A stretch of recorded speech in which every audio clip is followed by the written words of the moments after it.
Welcome to the Elevating Funeral Service podcast. If you want to run a successful funeral home, cemetery, or pet cremation service, you don't have to be the one that has the lowest price. You do need to be the one that offers the most value, provides the best customer experience, and clearly communicates that in your marketing. On this weekly podcast, Ellery and Welton will show easy ways to demonstrate value to families and create differentiation that helps you stand out from the competition.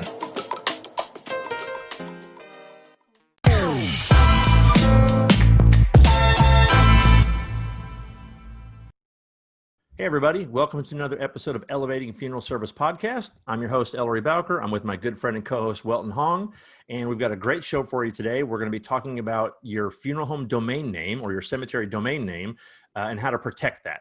But before we get started, Welton, let me catch up. How are you doing? Awesome. Going to be traveling to Atlanta in a week. I could not be more excited. Welton and I are going to the South Carolina / Georgia / Tri-State Cemetery Convention next week in Atlanta, so we're really excited about that. But I would go to a Tupperware convention right now. I am ready to go. So my daughter does all this craft stuff, so she's making us masks with our logo on it and all that. So fun. Yeah, it'll be fun. So yeah, it'll be good. Are you worried at all about going? Slightly, but I got protective gear, so I'm fine. Masks, gloves. Yeah. I think as long as people keep their distance, and you probably won't see a lot of handshaking going on, or any of that stuff. Bump.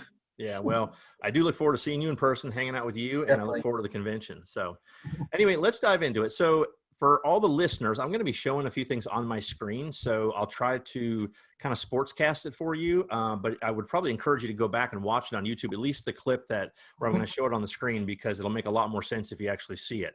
Welton, what I wanted to do, and you and I talked about this before, a funeral home domain name is going to be the www.abcfuneralhome.com. And what I want to do is talk about how to protect that domain name. Good. You and I have both seen horror stories, right? If they don't protect it. What I want to try to do in the beginning is maybe talk about why it's so important. Right. Kind of right off the bat, why would you say that domain name is critical? Well, first of all, you don't want it to be taken, or you want to keep renewing it so that way your competitors don't snatch it once it goes expired. Absolutely. You want to own it for sure, forever and ever, right? It's your domain. It's kind of like your house, your lot. Yeah, that's right. Yeah. Interestingly, I think about domain names, and what I think about with funeral home owners is I don't think they think about it. Yeah. I don't think that it's top of mind to them. If there ever is a problem, it's going to be top of mind. But what I want to try to do in this episode here is not to rattle some cages, but to really get the audience to think about this and to go back, and I'll give you some tools that you guys can go and just check your domain name. Because I want you to think about something. Think about the last time your website went down. Let's say it was down for 10 minutes. Let's say it was down for 30 minutes. And then your website provider got things booted back up, right? Sometimes that just happens. But think about it, if your website was no longer, if you could not have a website any longer on your domain name. If beads of sweat start forming on your forehead thinking about that, that's what I want you to realize, that how important that domain name is. Because if you don't have that domain name, all the links going to your website are dead. There are so many problems that can go along with that. So at the very least, really consider how important that domain name is. I have a lot of experience with domain names. I've been buying and selling them for 20 years. And I also owned a company that built funeral home websites. So I feel knowledgeable enough to talk about this. And Welton certainly works with domain names all the time as he helps the funeral homes elevate their rankings in the search engines. So the problem is that most funeral homes do not know anything about their domain name. They don't know who owns it. They don't know how to change it. They don't know how to transfer it. They just don't think about it. Again, that's not a knock on them. It's just not what they do, right? They kind of outsource that to somebody else. And what that does is that puts them at risk. Okay. And I want to talk, before we get into kind of how to tell and maybe some of the protective ideas, I want to talk about what's at risk and what can happen, because there are some very bad things that can happen. One, your current website can be gone. In other words, you wake up tomorrow morning, if that domain expires, okay, or somebody else happens to get control of that domain, your website can literally be down. Also, if your website goes down and if your email is tied to your domain name, so you're Welton at abcfuneralhome.com, guess what? Your email's gone. Okay. And if your email's gone, people can really get a hold of anything they want, because they can do password resets that come to your email. I mean, there's all sorts of really bad things that can happen. So think about your domain name like physical property, right? It's just an address on the internet, but it's your address. It's where Right. people go to find you. And over time, if you've had the website online for a while, you've built up backlinks. You've got links coming to you from every obituary newspaper, from Facebook, from different people that have promoted you. All those links will die, okay? Right. Which will then affect your search ranking. So even if you had a higher search ranking, right? Is that true, Welton? Then that'll Yeah. knock you down. Of great authority already, right? A lot of you build up so much more authority through these years. Yeah, absolutely. So talking about what's at stake, your brand is at stake, and I'll give you, I could give you many, but let me give you one horror story. So I was eating a hamburger once at this little place called Andy's here in town, and I get this phone call from the wife of a funeral home owner. And this was really early on in my career with funeral homes, and they were managing their own domain name. They didn't know what they were doing, and they let it expire. Well, she called me up and said that a pornography company had bought that domain name, Oh, and when people were going to it, it was coming up with porn. Now, that sounds kind of far-fetched, but here's what happens. If you have a website that gets a lot of traffic, people know that, right? The data shows that. And so what'll happen is some shady companies yep. will look at that and they say, okay, this website is expiring. And I'll show you guys how to tell when it expires. This website is expiring. This has a lot of traffic. Okay, so I want to buy this thing the minute it expires. And so they put in back orders. And I'm sure, Welton, you've seen that, right? Yeah. Oh, that's so shady. Yep. Yep. And for funeral homes, they oftentimes have the most traffic of any website in town. It's an enviable amount of Oh, yeah. traffic, right? You Oh, can't yeah. even buy that kind of traffic. No. So if there is a you know, a marketer of anything, you know, bad, right? They want traffic, and so they just bought that domain name that I'm talking about here for that funeral home, and they never got it back. And now that company was now getting all that traffic. And so they ended up buying a different domain name, which caused they have to rebrand everything. So it can go bad. So your brand is really at stake, because when somebody goes to your abcfuneralhome.com and it goes to that porn site, for example, in that case, they don't know that something just happened, right? All they see is that. They're looking for you and they see that, and that's a bad association, of course. So also your email's at stake. You'll lose your email. You'll lose your search rankings, and all the links that you have will be dead. Anything else you can think of, Welton, what happens if they lose it? It's nightmare. Yeah, I think you covered it. It's horrible. Yeah. Have you So we cannot have you had experiences with some of your customers that have lost domains? We haven't, but they found out they don't even own their domain. So it's a slightly different issue. They didn't even know they thought they owned it, but they actually didn't own it, and they're taken hostage. That's a different situation. Yeah, absolutely. That what you just said there was probably the most common problem with funeral home owners right now across the country. I had somebody in our office take a look before the episode. They did a little research yesterday. They looked at 100 URLs. We just picked 100 random customers of ours, and we looked at all of them, and the majority of them did not own their domain name. Whoa. Majority of them. Now, some were probably at more risk than others. Right. So if you are, let's say that you're with a, and well, they're friends of ours, so we'll just say this, Batesville or CFS. These are really big companies. Oh, yeah. Oftentimes they register the domain for the funeral home, and they take care of it. They're great people, but at the end of the day, you're not the owner. Okay, they are the owner, and then they're not gonna do anything bad to you, but they are the owner. And so I'll talk about some examples in a minute where a lot of them they're even at more risk because they don't own it. Out of the 100, I can't remember how many didn't own it. It was like almost 60% or 70%. But what was more common was that the person that's responsible for that domain, and I'll show on the screen in a minute how you can tell who that is, that was wrong or outdated. Oh, wow. And that's really the key to getting these domains taken from you sometimes. So I'll kind of show that. But let me do this, Welton. Let me share my screen, and I'm just going to kind of show what this is right here. Let me get out of that. Okay. You can, if you're listening, you can easily check your domain name, who owns it, by going, just go to Google and type in who is, and that's it. Just WHOIS. And every domain out there is listed in a registry. Okay. And it all starts with ICANN, which is kind of the overarching, world, governing body of domain names. And then it trickles down from there. So you have ICANN, and then you have registrars, which is where you buy domains. And then you have the registry, which is kind of like the directory of all of the domain names out there. And so you can go check that. It's public record. So you just go to like whois.godaddy.com or whois.net, I think is another one, or whoisology is another one. You can just, there's 100 of them out there, and type your domain name in there. And then it'll show you the record of who owns that domain name. And not only that, but other things, which I'll show you now. So that will show you that. I think probably the best way to explain this, Welton, is it's just like a register of deeds. That's right. If I buy a piece of property down at the courthouse, it's public record. You can go down and see who owns my land and my property. Okay. And you can also see if I have a deed of trust on there, meaning do I have a mortgage on there or is it paid off? Okay. Right. I have a deed of trust. Mine is not paid off. Nope, I do. But so think of this Whois registry like you would a register of deeds. That's probably a really good analogy right there. Yes. And what I did was I pulled up a domain name here, and it's Miller Seckley Funeral Home and Crematory. I'm probably butchering that name. And I'm going to show this one because this one is done correctly. And I found a bunch of other ones that were not done correctly, and I didn't want to call anybody out. So I'm going to show you on this one here what the correct way to do it is. And then I'll kind of sidebar and say this would probably be the incorrect way to do it. All right. Okay. So when you're looking at this, and again, if you're listening, maybe if you could just catch that YouTube, maybe we can just clip this part, Welton, and put this in the show notes, maybe even. Awesome. So they don't have to watch a few minutes of this. But basically on this here, we're looking at a record of this domain name, literally going back to the time it was registered.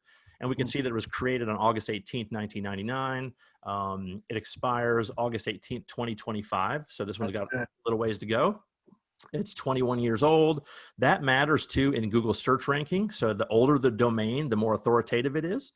Right. And is that true, Welton? No, definitely. Okay. All right. Yep. So you're not going to be very authoritative if you just registered the domain last Thursday, right? Google's going to know that. Right. And then you get into the Whois record. Now, the best way to describe this is there's 3 contacts on the domain name, sometimes 4, but it's going to be the registrant. So that means who owns the domain. Then there's going to be the admin contact, which is going to be who can do something with the domain. That one is probably the most important. That person who is the admin has all the keys to the kingdom. Okay. Then you're going to have a technical contact. And then sometimes, depending on the registrar, which is where you buy your domain, sometimes they'll have a billing contact. So, you know, sometimes you see that. I don't see that a lot, but I used to see it even more. Again, so your registrar is going to be somebody like GoDaddy. That's where you buy your name, okay? The registrant, which is the first record on this Whois record, and I'm trying not to confuse everybody, but the registrant is going to be you. That's going to be who officially owns the domain name.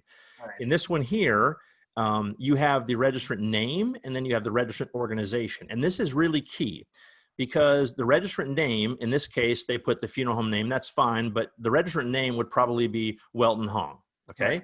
Then the organization would be Ring Ring Marketing, okay? And this is important because if you don't put the organization and the registrant is Welton Hong, then Welton Hong owns that domain name, okay? Not the organization. The organization trumps the registrant name. So you always want to have it in your corporation's name. If you lose control of your domain name, this is just a sidebar, and you have it registered to your corporation, you can then take your, you go to the Secretary of State in your state, download your articles of incorporation, you can then fax them to the registrar, and you can then get control of your domain name again. You cannot do that if it is not registered in your organization's name, okay? And then, so you have here the registrant is going to be the funeral home's name, the organization is going to be the funeral home, you got city, state, address, phone number, etc. And then here comes the most important. You're going to have the registrant's email on here. This email is critical because the registrars, when they have renewals come up, or they have updates, or they have announcements, or, you know, ICANN changes a rule, they're not going to call you. Okay. They're not going to send you anything in the mail. They're going to email it to you. And if you don't get that email, you lose a lot of, you put yourself at risk. So let me put it that way. Okay, so here they have an email address. I don't know who this is. I'm going to assume this is the email address of the owner. The only thing that scares me about this, and if you're online, you can see this. This is a Yahoo email address. Yahoo has now become what they call a throwaway email, right? And a lot of people use that if they don't want to get spam. They just have a side email. If this email is not correct, you definitely want to go in there and correct that as soon as possible. Because if you have a Yahoo email address, let's say you registered this domain 8 years ago and you used your Yahoo email address. If you don't use that Yahoo email address, it'll become inactive and Yahoo will drop it. Okay? And then you can't go get it back. And then you won't get any of these updates from your domain name registrar.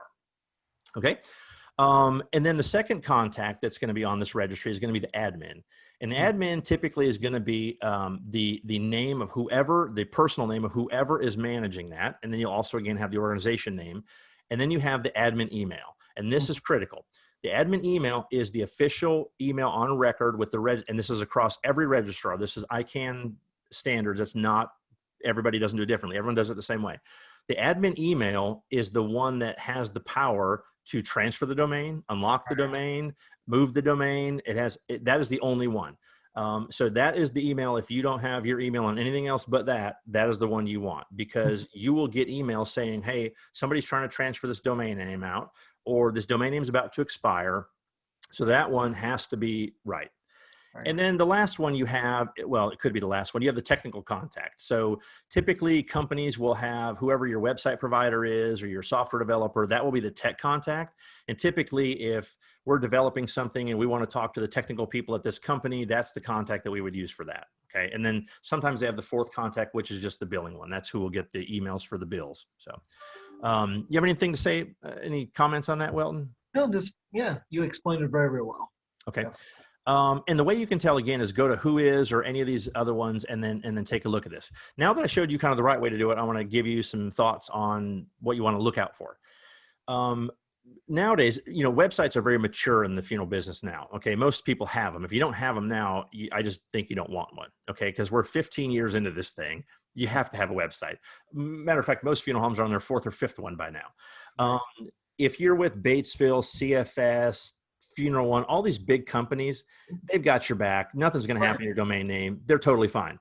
But let's say that it was 2004 and your ex-brother-in-law built websites and he built you a website and you don't know that a domain name is separate from a website. So he goes and registers a domain name and it's in his name. Okay. And now you want to transfer the domain or you want to move it to another website provider. You want to make any changes to it and your ex-brother-in-law owns your domain name. Okay. And he's nowhere to be found. That's a problem because if this thing wasn't registered in your funeral home's name, you're going to have a hard time getting that back because everything is going to go to this email address that he probably doesn't even have anymore at all. So the first thing I would do would be to shore that up. If you log in and if you do a Whois check and your domain name is not one of the big website providers and it's somebody that you just had build a website, or maybe it's a real small company, or maybe it's a company that's not even in business anymore. It was a website provider in your town 10 years ago and now they're out of business. You really want to work with, and I can give you some help on this. If anyone wants to email me, it's just ellery@aftercare.com. I can point you in the right direction, but I can kind of help you navigate where to go to get that corrected. But that would be the first thing that I would do, is make sure that's corrected and then make sure your admin email is correct. Now, what I do see a lot of times with a lot of the bigger website providers is they will be the registrant. It will be officially their domain name, but you're contracting with them. And again, they're not going to hurt you, but just as of note, you are not the owner. Batesville would be the owner, right? Or CFS would be the owner. And that's not a bad thing, but just know you're not the owner. They are the owner on that. Any comments on that, Welton, at all? Yeah, I've seen a couple horror stories. One is exactly what you noted before, is a web development company no longer existed anymore. And then suddenly their website went down. And we'll reach out to the owner, the funeral home owner, and try to figure out, hey, why is the website down? And then they gave us their contact information for the previous web development company, and they no longer existed. Yeah. That was pretty painful process. Yeah. Very painful process. Yeah, and I've seen that happen a lot. I mean, we work with hundreds of funeral homes on their websites. We saw it happen all the time. They would contract with us. We'd build them a website, and then when we got done, we would say, okay, let's transfer the domain, or point that domain to your new website, which is a simple name server change, and very easy to do. And they would say, I don't know who has my domain, and so I would do a Whois check, and I'd say, who's Scotty? And they'd say, oh, Scotty was our old funeral director. He moved to California. Yeah. And that was Scotty's old email address. And so that's when you kind of get into those problems. I'll tell you one other one too. And I know you've seen this, Welton, and I saw this several times. Let's say that you're not with one of the big website companies. Let's say you're with a local website company, or maybe even one that's not, reputable. We've built a customer website. We go to them and we say, hey, go to your website provider and tell them to transfer the domain to us. Oh, And the website provider gets mad and doesn't yeah. transfer it. And actually they own the domain because it's in their name, and they start holding you hostage. Yeah. I know you've seen this, Welton. In my case, I've had 2 of them early on that we actually ended up getting them new domain names. They actually just had to just flush it, cut their losses, lick their wounds, and go on. And it was very painful for them because their website company ended up being just terrible people and wouldn't let the domain go. Share with us what you've experienced on that, Weldon. Not even the small mom and pop, even yellowpages.com. Yes. Even they do that. They held that domain name hostage. I cannot believe that. Yeah. It's yellowpages.com. Yeah. Terrible. I've seen that. Even they do that, we have to get our clients totally new domain name. Yep. Because they won't transfer it. Yep. Bell South did that one time to a customer of mine in Raleigh. We went to transfer the domain from Bell South. Bell South was the official owner. They had the email, they had everything. And when we finally got them on the phone, they said he has a 5-year website contract and he's only 3 months into it. And I thought, 5 years? Who in the world signs up for anything for 5 years? He ended up having to flush it and get a new one. So it was really bad. And he'd had it a long time. So, yeah. So what I want to do, I thought, well, maybe we'll just throw some tips out there. Okay. Now you've got a couple and I've got a couple. First tip, obviously, make sure you're the owner. Okay. No matter what, make sure you're the owner, or you trust who the owner is. Okay. Explicitly, like a Batesville or CFS or something like that. Keep your email current. Okay. If that's not the right email on there, make sure it is, make sure you're getting the renewal notices, et cetera.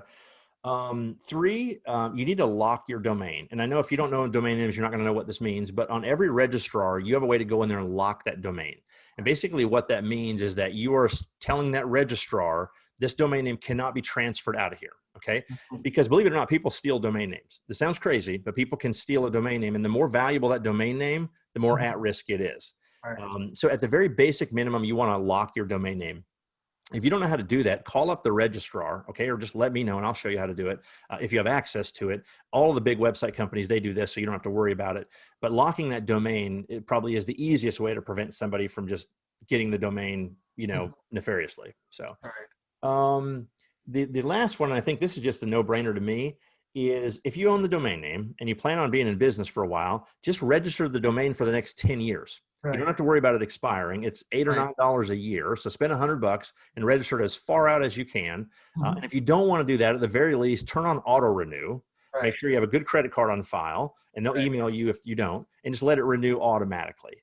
Because I can tell you, and nobody listening will probably believe this, but there have been some high profile historic cases where people have embarrassingly lost their domain names. Okay. And Google was one of them, believe it or not. Google lost their domain name and they bought it on the Google. The guy who bought it was a Google employee, and they bought it from the Google domain name service. So Google found out a minute later and just reversed it. But on record, this guy owned Google for 1 minute. But a big one, the Dallas Cowboys lost one. One of the great big cooking companies lost one. I can't remember now. I had a list of those, but the Dallas Cowboys is the biggest one. Nobody was responsible. It had an old email address on file. They kept emailing that one to renew, and finally it just expired, and then somebody bought it. And believe me, it's not like somebody's not going to know it's expiring, because there are what they call drop lists. We can see domain names that are about to expire, and we sort them by value and all the other stuff. So somebody was watching that one, and as soon as Dallas Cowboys expired, they just jumped on it. Now, of course, they had to give it back because it was trademarked and everything else, but embarrassingly, that can happen. So. Well, you got a couple tips? Yes, I typically see it's just like your credit card on file. The credit card typically got stolen and forgot.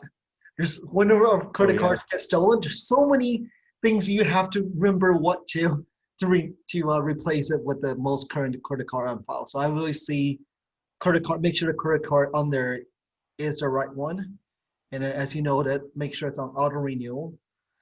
And the other big thing here is maybe talk about those scams. Yeah. So because that happens a lot. Oh, you're talking about the ones we get as a letter? Yes. What's that company called? Domain Registry of America. Yeah, Domain Registry of America. I get those all the time too. Yeah, I do too on my own domain names. Yeah. Come in like a mailer. Looks super official. It's like super official. Yep. Renew it, right?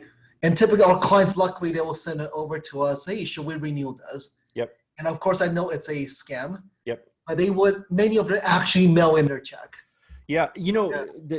and it's awful because it's really a solicitation, but they make it look like an invoice, Right. and people just pay Yeah. it. And down at the very bottom in kind of mice type, it'll say, this is not an invoice, it's a solicitation. And basically what they're trying to do is they're trying to get you to move your domain, say from GoDaddy to this domain Registry of America. And they want to do that because GoDaddy will charge you $9 or $10 or $12 to renew it. This company charges you $35.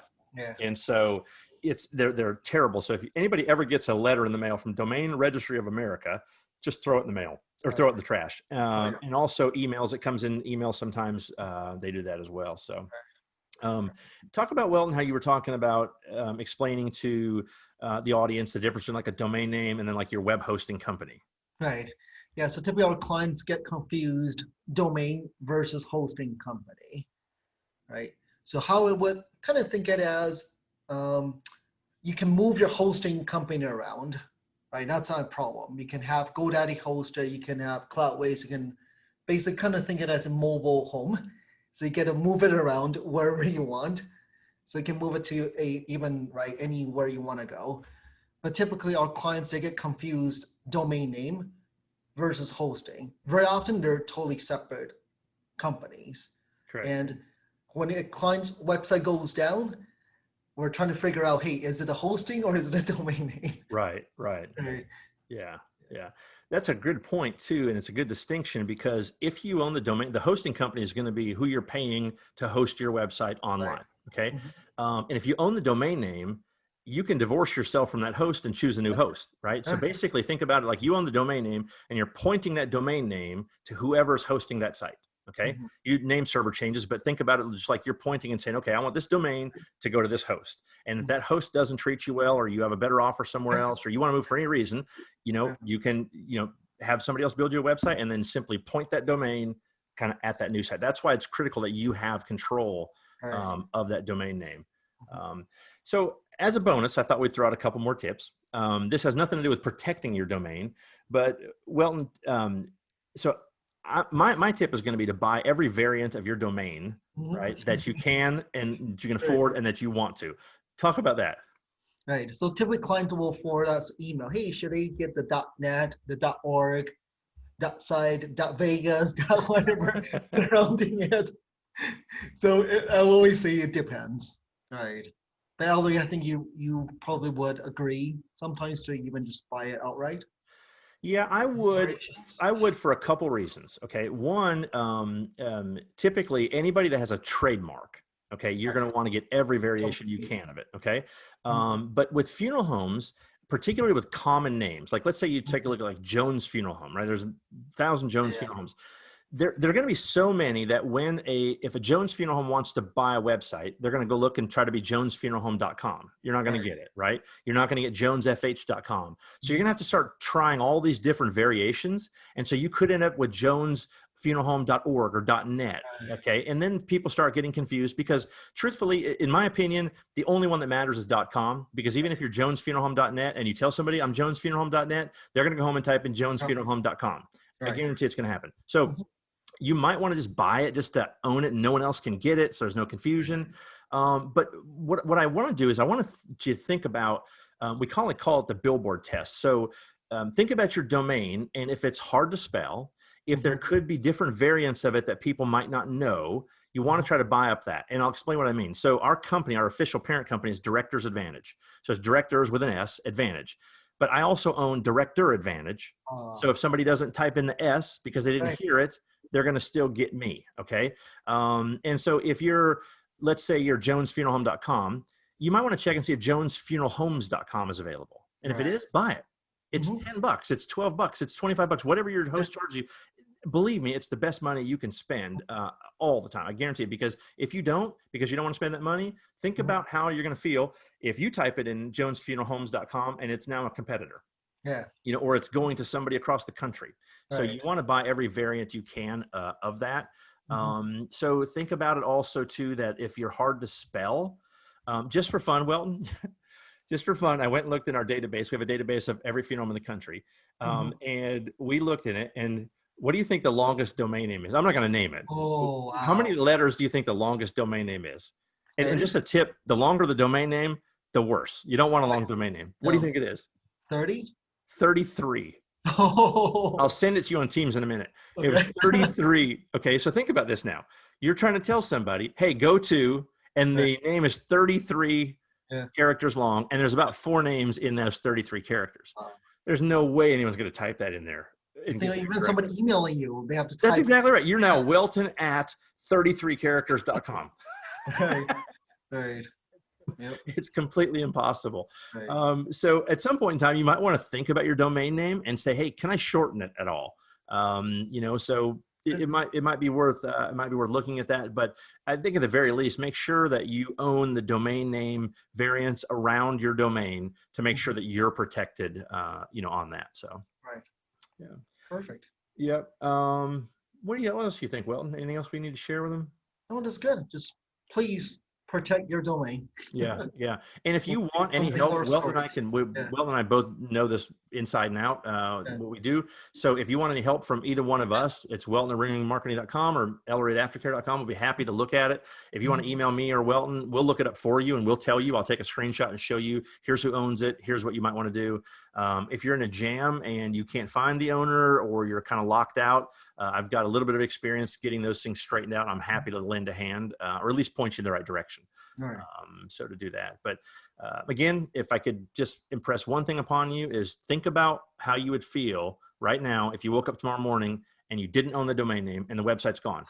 Because it's not Batesville's fault. No. Okay? That website's still there. You just don't have anything to point to it. Right. So think about that and how much fear that would instill in you. That ought to make you go and look and make sure that thing is shored up. So Right. awesome.